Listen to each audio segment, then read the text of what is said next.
ভারতের শিক্ষা ব্যবস্থা একটা অদ্ভুত জিনিস, তাই না? একদিকে দেখুন লক্ষ লক্ষ গ্র্যাজুয়েট তৈরি হচ্ছে, আর অন্যদিকে একটা গভীর সংকট।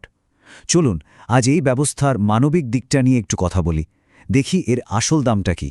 ভেবে দেখুন একবার, একজন ইঞ্জিনিয়ারিং পাশ করা ছাত্র, সে বলছে আমার কাছে বিটেক ডিগ্রি আছে আর আমি ভাটিন্ডা স্টেশনে কুলির কাজ করি। এটা শুধু একটা কথা নয়, এটা আসলে লক্ষ লক্ষ শিক্ষিত বেকারের আরতি, তাদের জীবনের কঠিন সত্যিকার। আর এই যে ৪৪.৫% সংখ্যাটা দেখছেন, এটা কিন্তু শুধু একটা ডেটা নয়। এর মানে হল ২০ থেকে ২৪ বছর বয়সী প্রায় অর্ধেক তরুণ-তরুণী বেকার। কেন? কারণ আমাদের সিস্টেম শুধু ডিগ্রি বিলি করছে, কিন্তু যে দক্ষতাটা চাকরির জন্য দরকার সেটাই দিতে পারছে না। তো চলুন প্রথমে একদম শেষ থেকে শুরু করি, দেখি এই সিস্টেমটা আখির দিচ্ছেটা কি, এর ফলটা কি দাঁড়াচ্ছে। সোজা কথায় একটা ভাঙা প্রতিশ্রুতি। বেকারত্ব তো একটা সমস্যা, কিন্তু তার থেকেও ভয়ঙ্কর একটা সত্যি আছে। প্রতি বছর ভাবা যায় প্রায় ১৩,০০০ ছাত্রছাত্রী পড়াশোনার চাপ সহ্য করতে না পেরে আত্মহত্যার পথ বেছে নিচ্ছে। এটা একটা অবিশ্বাস্য সংখ্যা। এই যে এত বড় একটা মানসিক চাপের বোঝা, এর ফলে প্রতি ৫ জন ছাত্রছাত্রীর মধ্যে একজন মারাত্মক মানসিক সমস্যায় ভুগছে। আর সবচেয়ে চিন্তার বিষয় কি জানেন? এই যে এত কিছু হচ্ছে, এগুলো কিন্তু কোনো দুর্ঘটনা নয়। মনে হচ্ছে যেন এই ত্রুটিপূর্ণ সিস্টেমটা ঠিক এভাবেই তৈরি করা হয়েছে, এমন ফলাফল দেওয়ার জন্যই।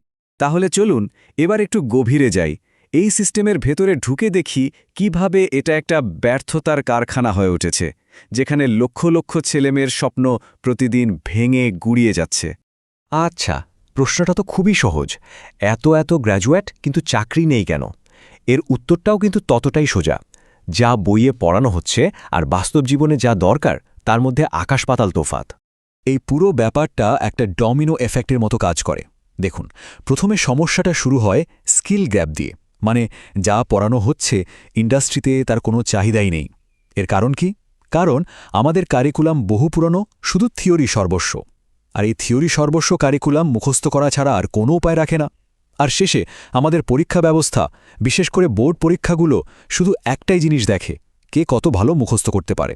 ব্যাস, পুরো সিস্টেমটাই একটার পর একটা ভেঙে পড়ে। মানে ব্যাপারটা কি দাঁড়াচ্ছে? আমাদের সিস্টেম পুরস্কার দিচ্ছে নম্বর, মুখস্থ করার ক্ষমতা আর বাধ্য হয়ে থাকার জন্য, অথচ বাস্তব জগতে দরকার দক্ষতা, সমস্যা সমাধানের ক্ষমতা আর নতুন কিছু করার চিন্তা। দুটোর মধ্যে কোনো মিলই নেই। আর এই ভাঙা সিস্টেমটাকে আরও দুর্বল করে দিচ্ছে টাকার অভাব।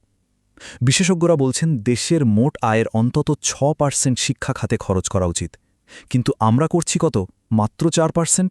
এই যে টাকার ঘাটতি, এর প্রভাব পড়ছে সব কিছুর ওপর, শিক্ষকদের মান থেকে শুরু করে স্কুলের বেসিক পরিকাঠামো পর্যন্ত। কিন্তু একটা প্রশ্ন মনে আসতেই পারে, তাই না, যে একটা সিস্টেমের মধ্যে এত সমস্যা, সেটা যুগের পর যুগ ধরে চলছে কি করে? কেন আমরা এটা বদলাতে পারছি না? এর উত্তরটা কিন্তু আমাদের সিস্টেমের থেকেও গভীরে, আমাদের সংস্কৃতি আর সমাজের মধ্যে লুকিয়ে আছে। এর গোড়াটা খুঁজতে হলে আমাদের ফিরে যেতে হবে সেই ব্রিটিশ আমলে। টমাস ম্যাকলে ৮৩৫ সালে কি বলেছিলেন মনে আছে? উদ্দেশ্য ছিল এমন একটা শ্রেণী তৈরি করা যারা রক্তে বর্ণে ভারতীয় হবে, কিন্তু চিন্তা ভাবনা আর মানসিকতায় হবে পুরোপুরি ইংরেজ। মানে জ্ঞান দেওয়াটা উদ্দেশ্য ছিল না, উদ্দেশ্য ছিল একদল অনুগত কর্মচারী তৈরি করা। ভাবুন তো, আমাদের পুরনো ঐতিহ্যবাহী শিক্ষা পদ্ধতিতে সংবাদ বা আলোচনার ওপর জোর দেওয়া হতো। ছাত্রছাত্রীরা প্রশ্ন করত, তর্ক করত। আর ব্রিটিশরা এসে সেই জায়গায় বসিয়ে দিল মুখস্থ বিদ্যার সিস্টেম, যেখানে প্রশ্ন করা মানা, শুধু নিয়ম মেনে চলতে হবে। দুঃখের বিষয় হল, সেই সিস্টেমের ভূত আজও আমাদের ঘাড়ে চেপে বসে আছে। ঐতিহাসিক কারণ তো আছেই, কিন্তু আজকের দিনে আরও অনেক নতুন চাপ তৈরি হয়েছে। যেমন ধরুন বাবা মায়ের চাপ, ছোটবেলা থেকে প্রশ্ন করলেই বকা খেতে হয়, ফলে আত্মবিশ্বাসটাই চলে যায়। তার উপর আছে সামাজিক চাপ, ডাক্তার, ইঞ্জিনিয়ার বা সরকারি চাকরি ছাড়া আর কোনো ভবিষ্যৎ নেই। আর মিডিয়া, তারা বিজ্ঞান বা শিল্পের কৃতিদের নিয়ে কথা বলে না, তারা ব্যস্ত ভাইরাল ট্রেন্ড নিয়ে। এই সব কিছু মিলেই এই পুরনো সিস্টেমটাকে টিকিয়ে রেখেছে। তো সমস্যাটা তো আমরা অনেক দিক থেকে দেখলাম, কিন্তু শুধু সমস্যা নিয়ে কথা বললেই তো হবে না, সমাধানটাও খুঁজতে হবে। চলুন এবার একটা নতুন ভবিষ্যতের নকশা নিয়ে আলোচনা করা যাক। প্রথমেই যে জিনিসটা বদলাতে হবে সেটা হলো আমাদের মানসিকতা।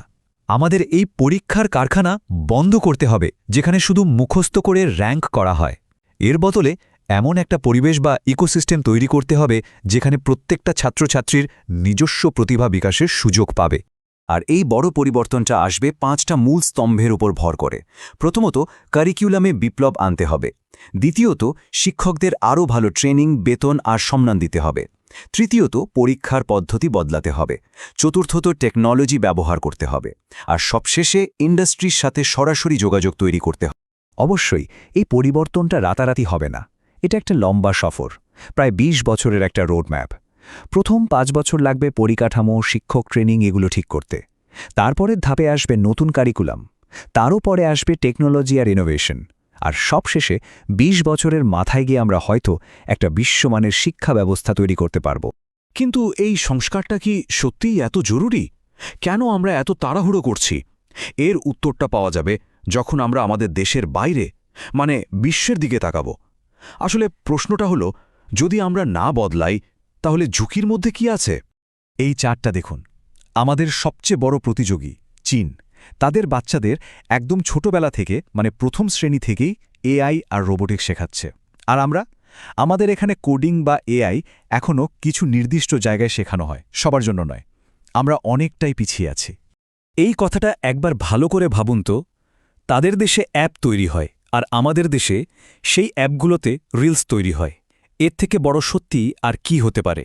এই একটা লাইনেই দুই দেশের তরুণ প্রজন্মের মানসিকতার পার্থক্যটা পরিষ্কার হয়ে যায়। একদল তৈরি করছে আর অন্য দল শুধু ব্যবহার করছে।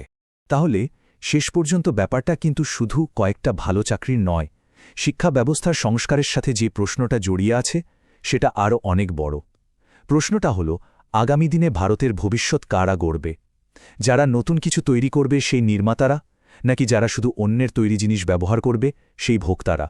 সিদ্ধান্তটা আমাদেরই নিতে হবে।